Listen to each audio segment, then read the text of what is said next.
pogruok e kindwa kod jofwambo magwa mantiere gwenge ma nyasi ma kamagi timore. Wadhi nyime kama jokedone ratiro mag oganda okwedo paro mar piny owacho mar loro kuonde reso nyithindo kata rito nyithindogo mang'aw. E romo mar dhialo odiechieng' mar nyathi manyako ma obagi e mbetre mar piny Canada ma Nairobi, gikoni piny owacho onge kod kuonde reso nyithindo mang'aw moromo, kendo poni olor mag ji giwegi to nyithindo ahinya to manyiri biro yudo midhiero kaka yemo hiu, kedo kod kit chwech, tuoche mag nye e kind mamoko ka lipot yango ni ne mane lipot oseyango ni osechako dok chien e pacho ka kaluwore kod okenge ma oseketi e neno ni oting' malo nyadhi mar nyathi manyako.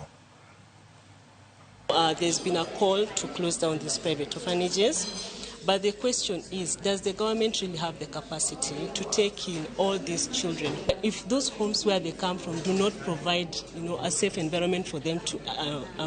enjoy these rights, does the government really have facilities that they will ensure that these children can get the right to education, can enjoy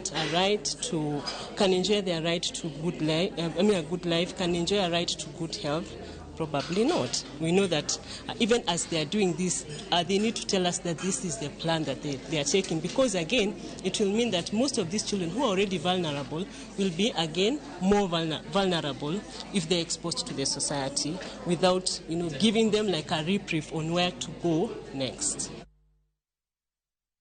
Ramogi gin mana jogo mamedo nyiso ni nyathi manyako winjo bed ni imedo